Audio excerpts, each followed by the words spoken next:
Feather. Swan Maidens Retold. A Tale in the Romance, a Medieval Fairytale series. Written by Demelza Carlton. Autonarrated by AI Charlotte from Google. 1.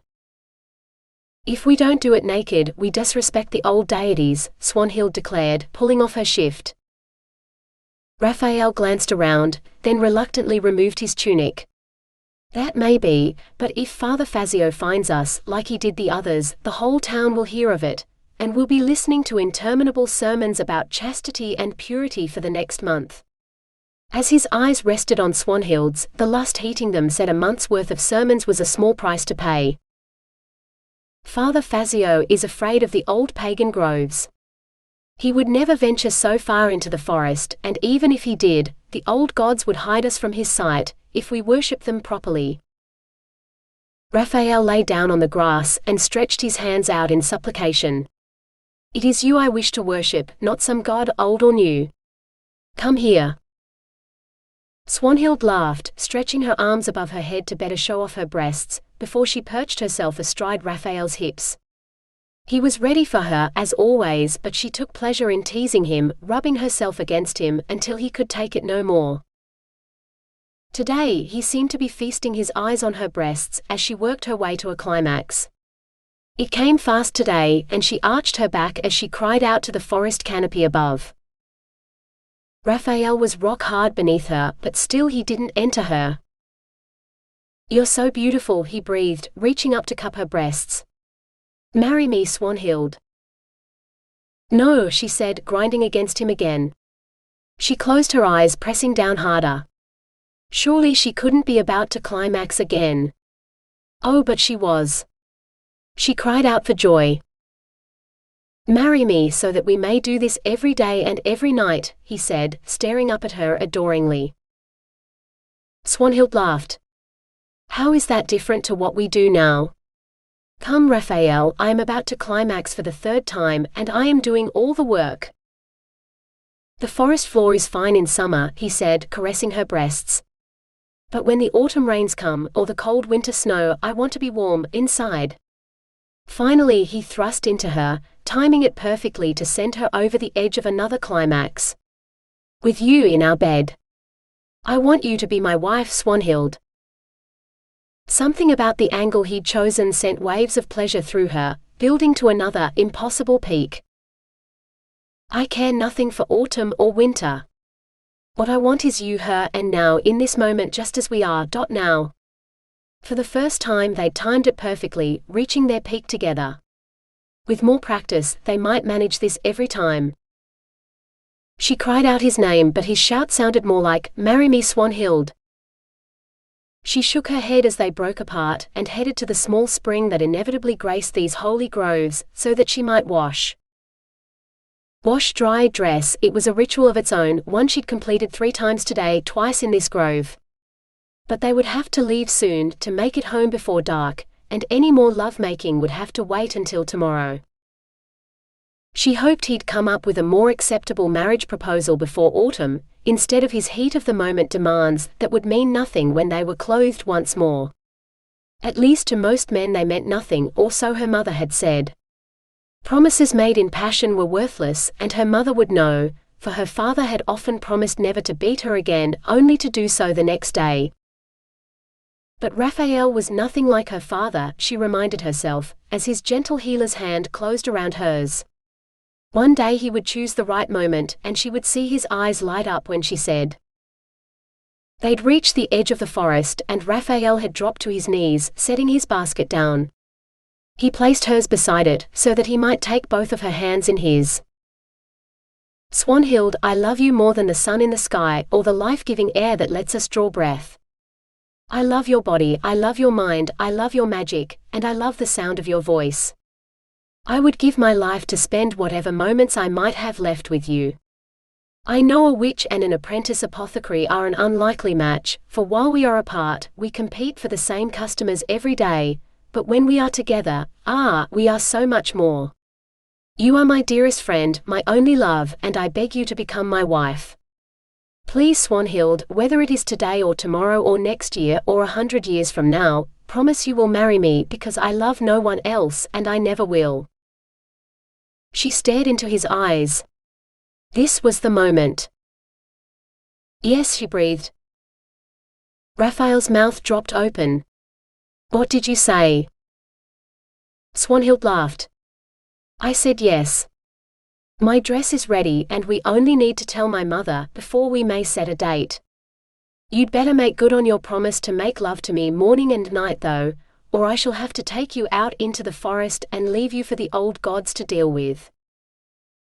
He rose to his feet and wrapped his arms around her. "Whatever you desire. With you as my wife, I will give you anything you desire." She laughed. "Then you may start now with a kiss." One kiss turned into several, and the sun had set by the time they emerged from the trees, hand in hand. But the darkness didn't bother them, for what could possibly mar such perfect joy? 2. "Where have you been? I feared the worst." Mother seized Swanhild's shoulders and stared at her. "Are you feverish? Have you started to cough? Any painful swellings?" Swanhild had been a witch long enough to know what those symptoms meant. Her mother thought she was late home because she'd caught the plague.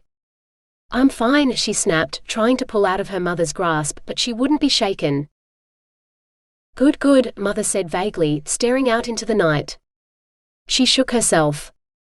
"Then we must keep you that way. There is not a moment to lose."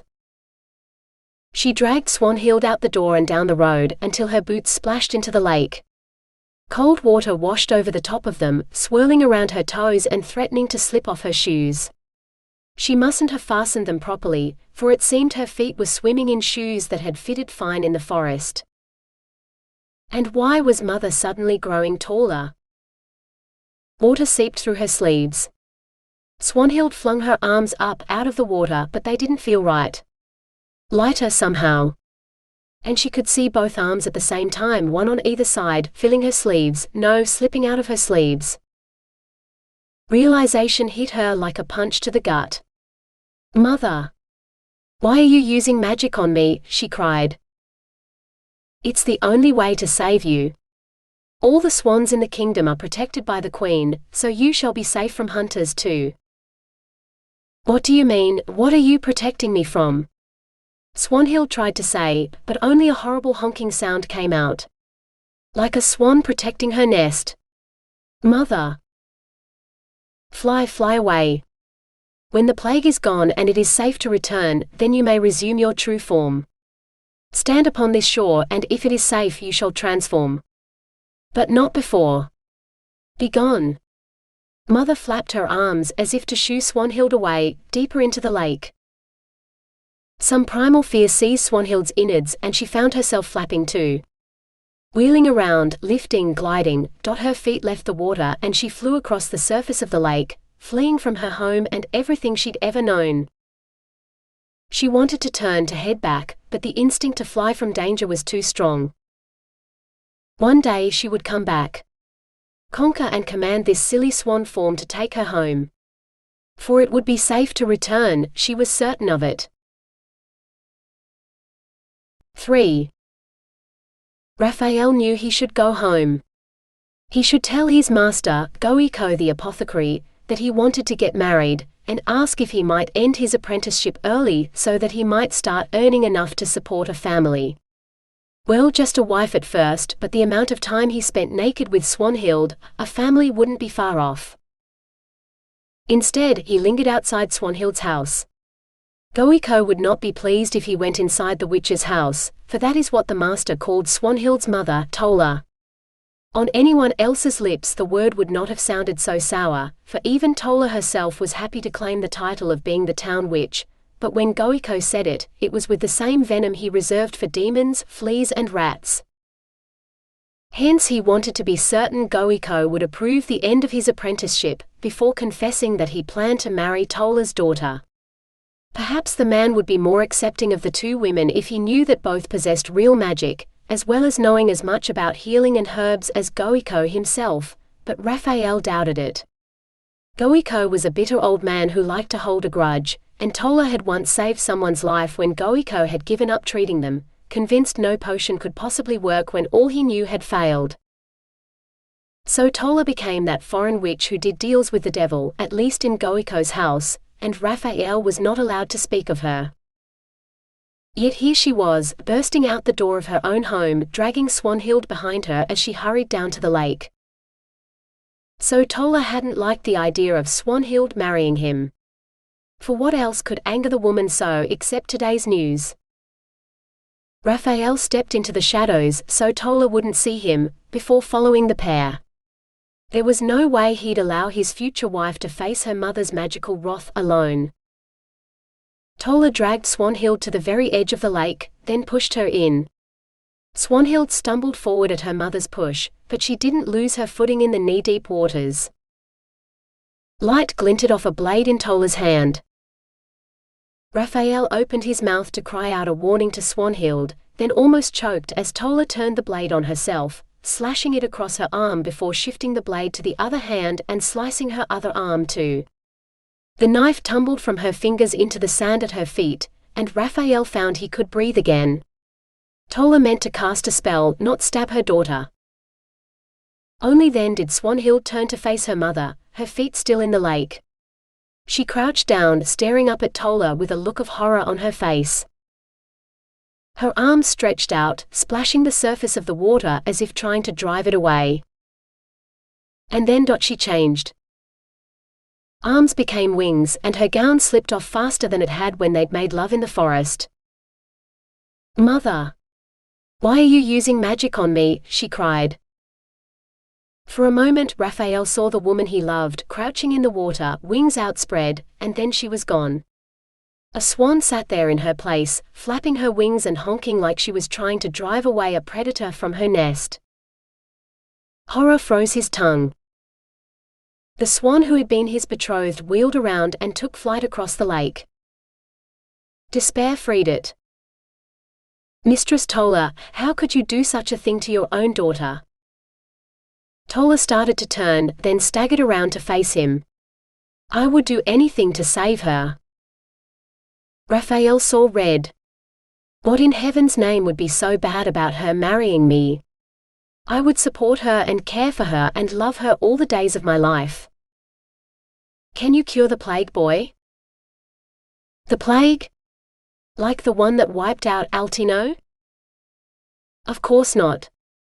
No one can," Raphael said. "That was why Mistress Sarah had insisted no strangers would be welcomed in their town.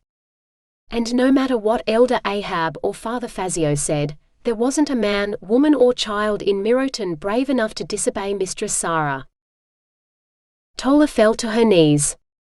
Only now did Raphael see the dark rivulets of blood running down her arms. She'd sliced open her veins, he was sure of it. He rushed forward. "Mistress Tola, you must let me help you, or you shall die."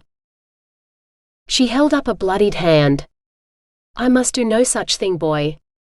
If you have any sense and you hope to live long enough to marry my daughter, you will stay as far away from me as you can. I nursed poor Isabel until the plague killed her, but not before she passed the pestilence to me, her father and likely the priest too. Death comes to us all, but I shall choose the time and the place, not some disease. I give my life for my daughter, so that she may live." She coughed and brought up blood, spitting it on the ground, away from Raphael. "Tell Sarah to run. Far and fast, and to somewhere she can close the gates to everyone. Her family's fortress, high in the mountains maybe. Tell her to wait as long as she can to return. A year. Maybe 2. Until news reaches her that it is safe. Then you may return here, and Swanhild. She tipped over on her side, her breathing labored.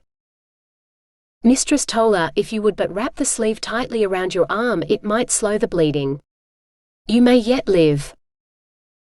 Tola began to laugh, which only made her cough. "Sarah will need you with your unquenchable hope when she goes. You see, she gets somewhere safe. When it is safe to return home, Swanhild will come here, and if you truly love her, you will be here waiting when she does. And my daughter, you see, you make her happy, boy. For if you ever beat her, I'll send the devil himself to rip out your intestines and whip you to death with them. And I thought you'd come back as a ghost and turn me into a frog, Raphael said. Oh, he was a fool. He should have thought of it sooner. No, wait. Turn me into a swan, like Swanhild. Then we'll both be safe together, and when we come back. Not enough magic left in my blood to turn you into anything, boy. You'll have to take your chances with Sarah and whoever else you can save. Now go. Get those long legs up to the church and light a candle for Isabel, and anyone else whose soul might help carry your prayers to heaven. For you'll need all the luck in the world to survive this. Another cough, weaker this time. Go, or I might try to change you into a slug after all. I might have enough magic for that. Raphael swallowed. And how will I be able to face Swanhild when I see her again, if I let her mother die alone? Silence was his only answer. Not even the sound of Tola drawing one last breath, for she'd released hers already. Her dying words, her last wish, had been for Swanhild. He had to survive to bring word to Swanhild of her mother's last moments, her love for her daughter. And he had to make her happy. Yes, Mistress Tola, I swear on my own life I will, Raphael said. He was reluctant to leave her there, but there was nothing he could do for her now. Father Fazio was the one who delivered last rites, and saw to it that bodies were buried in the churchyard. So he legged it up to the church, where he met Tobias at the door. Where have you been? Tobias hissed. I told Father Fazio you were coming, that you would never miss Isabel's vigil, but now he's gone up to see Goiko to get you. Quick, get inside so we can tell him you arrived just after he left. Inside the church, where he could light a candle for Isabel and Tola, and maybe a couple for his parents too. Because if the plague had truly come to Miroton, like Tola said, then she was right that every prayer counted. Raphael nodded and led the way inside. 4. Swanhild could think of nothing but the rush of wind beneath her wings, buoying her up and away to, that was her destination. Instinct had her angling down toward a bevy of swans sitting on the shore. No, sleeping on the shore. This was a safe place to sleep. She landed roughly, suddenly aware of how much her arms, no, her wings ached. But here she could rest because the other swans knew it would be safe. She should stay here with them until she could return home. Yes. She settled on the damp sand, tucking her head under her wing. Here it was safe for a swan like her to sleep.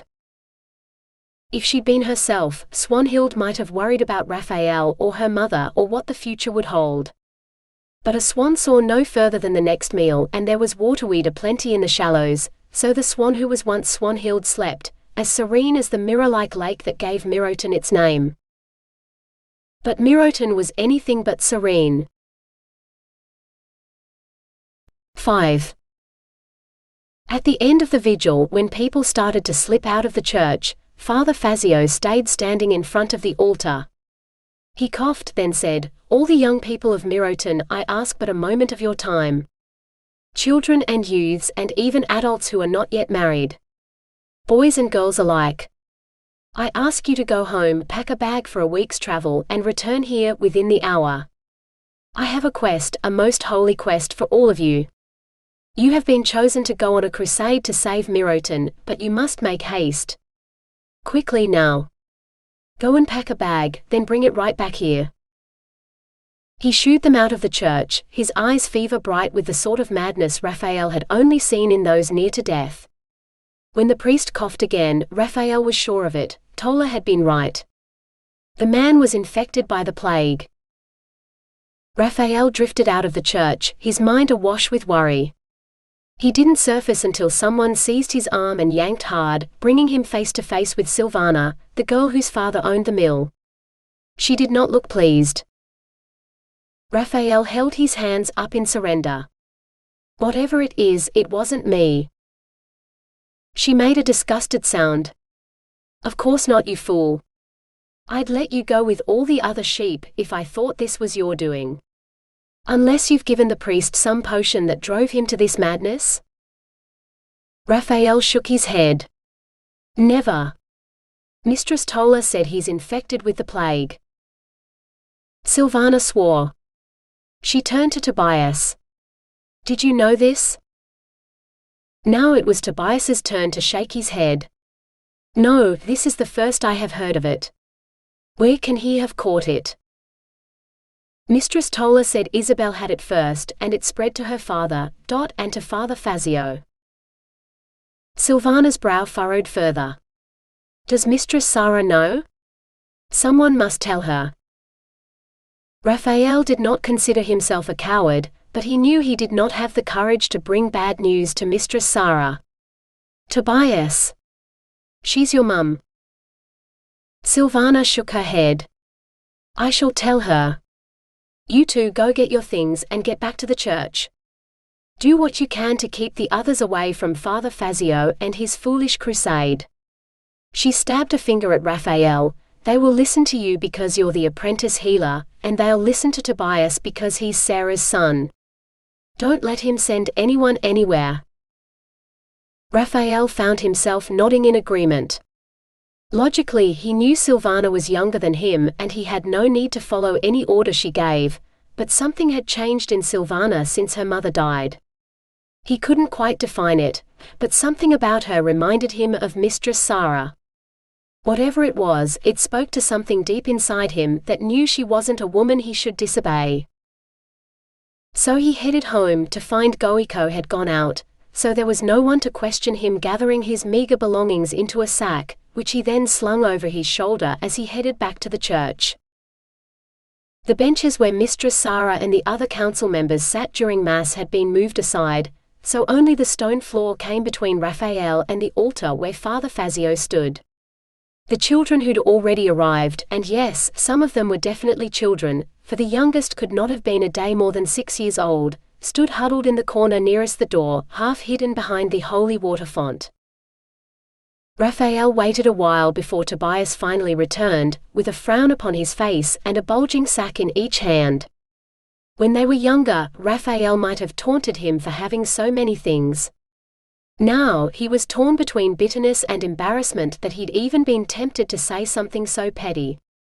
Whatever Tobias had, he would gladly share if Raphael had need of it, and if Raphael ever had anything worth sharing, he'd do the same for Tobias.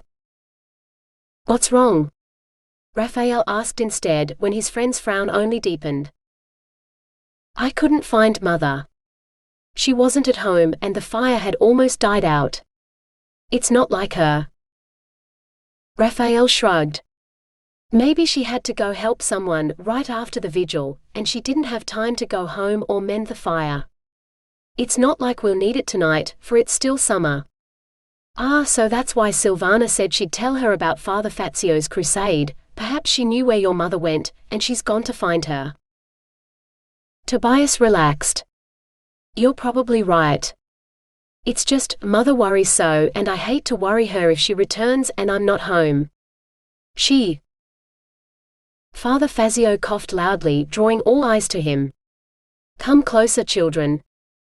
Elder Ahab has something to tell you." Between his red eyes and pale face, or what little Raphael could see of it over the handkerchief clamped to his mouth and nose, Ahab looked very sick indeed. "Come closer," Father Fazio said again. They only huddled closer to each other in the corner. Raphael sighed and stepped forward, until he stood as far from Father Fazio and Elder Ahab as Tola had allowed to him to stand before stopping him. Would 2 yards be enough to save him from the plague? The others seemed to think so as they clustered around him. Only Tobias stood at his side, everyone else stayed behind them. "Elder Ahab?" Father Fazio prompted. Ahab coughed into his handkerchief before he spoke. "We have been blessed by the Lord, blessed as no other town has been.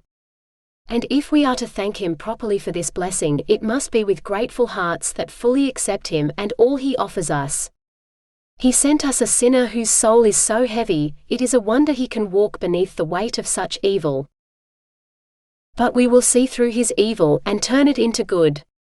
My Isabel, poor sweet innocent Isabel, who surely dwells with the angels now, died to save us from our sins, so that we might see the truth. That the sinner among us also will be our guide to salvation. Raphael struggled to keep a straight face. Isabel, may God rest her soul, was not the second coming of Jesus, and the pied rat-catcher was hardly the devil. Mistress Sarah would not have engaged his services if he was an evil man. Perhaps this madness was a blessing, taking the minds of those with the plague so that they slipped into death unknowing, not fearing their fate. This assassin, this Zoticus, will be brought to see that only two choices lie before him. He can lead a crusade so that his sins, grievous though they are, will be forgiven, or he can be executed immediately, and his soul will go straight to hell. And you, the innocents of Miroton, will go with him to remind him that it is not just himself he saves, but all of you, and the Holy Land itself. Ahab flung his arms wide, gazing rapturously at the rafters, as if waiting for heaven to rain something down on him. Tobias folded his arms across his chest. I can't leave the village, let alone go all the way to the Holy Land. Mother will never allow it. And who would look after the goats, uncle? Ahab stared at Tobias, a tear trickling from one red-rimmed eye. I fear Sarah has fallen under his evil spell already, but she will be made to see the truth. You must stay here until she does. You will be safe here in the church, the devil can't touch you here. He stared at them for a moment, then added, You will all stay here, lest your families who have also fallen under his spell try to dissuade you from your calling. You will not leave this church until you depart on your most holy crusade. Raphael wet his lips. Sure, Elder Ahab. We'll stay here and pray. Tobias and I will see to it. You should go and rest. Father Fazio too.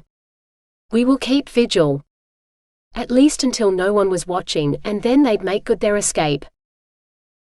Such a good boy. Father Fazio, is he not a good boy? Ahab beamed. Father Fazio frowned. I feared he might have been led astray by the carnal wiles of the witch girl, but perhaps you are right, and he is redeemable after all. Yes, it is most fitting. You shall remain here in prayer until it is time to leave. Raphael's blood boiled. The carnal wiles of the witch girl? How dare the priest talk about his betrothed like that? Tobias kicked him. Thank you, Father. Get some rest. Raphael and I will watch tonight. The priest and the elder exchanged a brief muttered conversation that Raphael couldn't quite make out, until both men nodded. I've taught you well, Tobias. Now it is your turn to lead everyone, for while the assassin will be your guide, everyone here looks to you. Do not disappoint me, Ahab said. He swept out of the side door of the church, followed by the priest. Raphael didn't dare breathe until he heard the door close behind them both. He turned to Tobias. Right, wait until we're sure they've gone and then you go peek outside to see if there's anyone who will see us sneak out. Tobias nodded. We can't go on a crusade. We'll go somewhere else instead. The church doors slammed shut, followed by the ominous scrape of the heavy bar being dragged across the doors. Little Bernard burst into tears. They've locked us in. Tobias and Raphael checked all the doors, but the boy was right. They were locked in. What do we do now? Tobias asked, keeping his voice low. It didn't matter. Too many worried eyes were watching, ears straining to catch every word. In the absence of Mistress Sarah and the rest of the elder council, they looked to Tobias to lead them. And when Tobias deferred to Raphael, as if being taller and older by a few years was enough to make him a wise leader. Raphael managed a weak smile, as he might for a patient he did not dare tell they were dying. We do what we said we'd do, we pray.